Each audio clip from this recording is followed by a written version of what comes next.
හැකවයර් වෙත ඔයාලව සාදරයෙන් පිළිගන්නවා. අද අපි බලන්න යන්නේ MaxApp Media ගැන ගැඹුරු විමර්ශනයක්. මේක ආයෝජන වේදිකාවක්ද නැත්නම් ඊට වඩා භයානක දෙයක්ද කියලා අපි හරියටම හොයලා බලමු. මුලින්ම කියන්න ඕන අපේ අරමුණ කාවත් අපහසුතාවයට පත් කරන එක නෙමෙයි. සමහර විට ඔයාලා දැනටමත් මේකේ ආයෝජනය කරලා ඇති. එහෙම නැත්නම් කරන්න බලාගෙන ඉන්නව ඇති. අපි ඉල්ලන්නේ එක දෙයයි. විවෘත මනසකින් මේ දිහා බලන්න.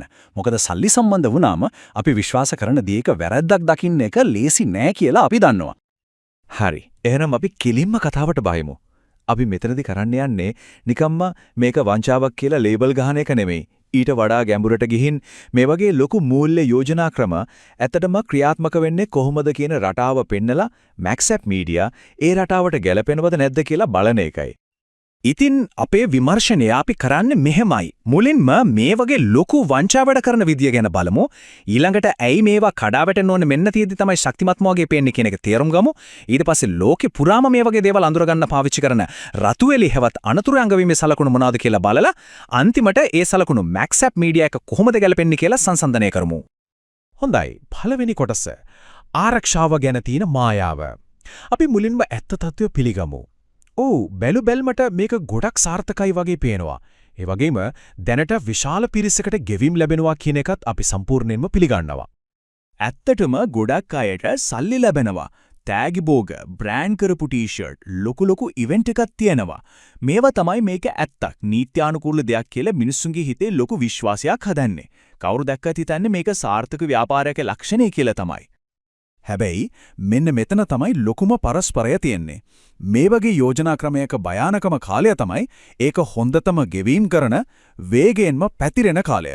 මොකද ඒ මුල් සාර්ථකත්වය කියන්නේ අහම්බයක් නෙවෙයි.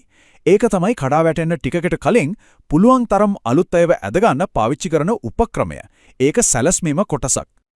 ඉතිහාසය දිහා බැලුවම අපිට ගොඩක් දේවල් ඉගෙන ගන්න පුළුවන්. මේ රටාව හරියටම තේරුම් ගන්න අපි ලෝකෙම කතාබහට ලක්ුණ සිද්ධියක් දිහා බලමු. ඒ තමයි OneCoin වංචාව. OneCoin එක හොඳටම යන කාලේ මිලියන ගාණක් මිනිස්සු ඒකෙන් සල්ලි හෙව්වා, නියමිත වෙලාවට ගෙවීම් ලැබුණා, දැවන්ත ඉවෙන්ට් තිබ්බා, තෑගි භෝග, පුණ්‍ය කටයුතු පවා කළා. ඒ වගේම ඒ ප්‍රජාව ඒකව තදින්ම ආරක්ෂා කළා. මේ කතාව ටිකක් හුරුපුරුදුයි වගේ නේද? MaxApp Media සමාජිකයෝ අද අත්විඳින දෙයි OneCoin කතාවයි අතර තියෙන සමානකම ඇත්තටම ටිකක් බය හිතෙන සුළුයි. ඉතින් ඇත්තටම OneCoin කඩා වැටුනේ ඇයි? ඒක එක පාරටම නරක වෙච්ච නිසා නෙවෙයි. ඒක කඩා වැටුනේ ඒ සම්පූර්ණ පද්ධතියම රඳා පැවතුනේ සැබෑ ආදායමක් මත නෙවෙයි, අලුතින් එකතු වෙන අය ගේන සල්ලි මත නිසායි. අලුත් සල්ලි එන එක නැවතුන ගමම් මුළු පද්ධතියම ඉවරයි. හොඳයි. දැන් අපි හරියටම විමර්ශනයට බහිමු. මූල්‍ය වංචා හඳුනා ගන්න විමර්ශකයෝ පාවිච්චි කරන ප්‍රධාන අනතුරු ඇඟවීමේ සලකුණු. එහෙමත් නැත්නම් රතුවෙලි 4ක් තියෙනවා. අපි දැන් මේ එකින් එක ක්‍රමානුකූලව බලමු. පළවෙනි රතුවෙලිය pay to earn. ඒ කියන්නේ උපයන්න නම් ගෙවන්න ඕන කියන ක්‍රමය. සරලවම කිව්වොත් ඔයාට මේකට සහභාගී වෙන්න මුලින් සල්ලි දාන්න ඕන. ඔයා දාන ගාණ වැඩි වෙන්න ඔයාට උපයන්න පුළුවන් ගාණත් වැඩි වෙනවා. මෙතනදී ආදායම එන්නේ කරන වැඩකින් නෙවෙයි දාන සල්ලි ප්‍රමාණයෙන්මයි. මේ සංසන්දනීය දිහා පොඩ්ඩක් බලන්න. වම් පැත්තේ තියෙන්නේ ඔප්පු වෙච්ච වංචනික ක්‍රම. දකුණු පැත්තේ MaxApp Media. වචන සමහර වෙලාවට වෙනස් ඇති. tempatu recharge levels වගේ. හැබැයි මූලික ක්‍රම එකයි නේද? ඔයාගේම සල්ලි දාලා ඉහළ මට්ටමකට යන ක්‍රමයක්. දෙවනි රතුවෙලිය. කලින්ම ගණන් හදලා සහතික කරපු ප්‍රතිලාභ. ඇත්ත ලෝකයේ ඕනම ආයෝජනයක අවදානමක් තියෙනවා. ඒත් මේ වගේ තැන්වල මෙච්චරක් දාන්න, දවසට මෙච්චරක් අනිවාර්යෙන්ම ලැබෙනවා කියලා පොරොන්දු දෙනවා. ඒ ආදායම එන්නේ කොහෙන්ද කියලා පැහැදිලි නැත්නම් ඒක ලොකු අනතුරු ඇඟවීමක්. මෙතරත් රටාව හරිම පැහැදිලියි. වංචනික ක්‍රම හැමතිස්සෙම අවිනිශ්චිතකම නැති කරලා සහතික කළ ප්‍රතිලාභ පෙන්නලා මිනිස්සුන්ව ඇද ගන්නවා. MaxApp Media එකෙත් ඉපැයීම් කලින්ම ගණනය කරලා පෙන්නන විදිහ හරියට මේ වගේ. ඒකෙන් හිතට ලොකු ආරක්ෂාවක් ගැන බොරු හැඟීමක් දෙනවා. තුන්වෙනි රතුවෙලිය වර්ධනය වෙන්නේ අලුතින් මිනිස්සු බඳව ගන්න එක මත. මෙතනදී මුළු පද්ධතියම එන්ජින වෙන්නේ අලුතින් එකතු වන සමාජිකයෝ. අලුතින් සල්ලි එන එක නැවතුන දවසට මුළු පද්ධතියම කඩාගෙන වැටෙනවා. බලන්න පිරමීඩ ක්‍රම පවතින්නෙම අලුත් බඳවා ගැනීම මත. MaxApp Media වල ටීම් හදන්න අලුත් අයව එකතු කරගන්න දෙන දිරිගැන්වීම් දිහා බලන්න. මේක අර අපි කලින් කතා කරපු පළවෙනි රතු එළිය ඒ කියන්නේ සල්ලි දාලා සල්ලි හොයන ක්‍රමයක් එක්ක එකතු වුණාම අතිශයින්ම භයානක තත්ත්වයක් නිර්මාණය වෙරළා. හතරවෙනි සහ අවසාන රතු එළිය විශ්වාසය හදන උපක්‍රම. මෙතනදි වෙන්නේ ඩිජිටල් පොරොන්දු වලට භෞතික, ඒ කියන්නේ අතට අහුවෙන දෙයක් දෙන එක. මේක මනෝවිද්‍යාත්මක උපක්‍රමයක්.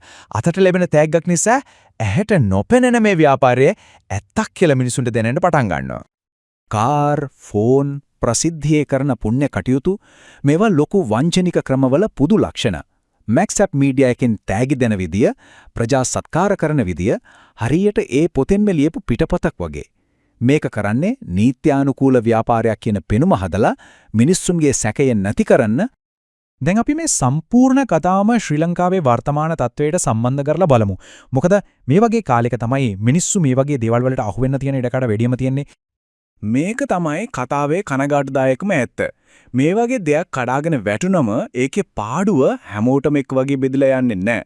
මුලින්ම එකතු වෙච්ච කීප දෙනෙක් සමහර විට ලාභයක් අරන් ගැලවිලා යයි. ඒත් සම්පූර්ණ බර දරන්න වෙන්නේ අන්තිමට එකතු වෙච්ච අයට. ඒ කියන්නේ පවුල් වලට, සාමාන්‍ය මිනිස්සුන්ට. අපේ ස්ථාවරය හරිව පැහැදිලි. සමහර විට අපි කියන්නේ මේ දේවල් අහන්න ප්‍රසන්න නැතුව ඇති. ඒත් අපේ වගකීම තමයි මහජනතාවව දැනුවත් කරන එක, ආරක්ෂා කරන එක. ඇත්තටම මේ වගේ දෙයක් ගැන කතා නොකර නිහඬව ඉන්න එක තමයි ලේසිම දේ. හැබැයි මිනිස්සු අවදානමක ඉන්නවා දැක නිහඬව ඉන්න එක වගකීම් විරහිත ක්‍රියාවක්. ඒ නිසා තමයි අපි මේ විමර්ශනය කරන්නේ. ඉතින් අවසාන වශයෙන් ඔයාලගෙන්ම අහන්න තියෙන ප්‍රශ්නය මේකයි. ඔව්, තෑගි ලැබෙන එක ඇත්ත. ගෙවියම් ලැබෙන එකත් ඇත්ත. හැබැයි ඒ පිටිපස්සේ තියෙන ව්‍යාපාරය ඇත්තක්ද? සුපරීක්ෂාකාරී වෙන්න, සුරක්ෂිත වෙන්න, හැක් ඔයා එක්කම රැඳෙන්න.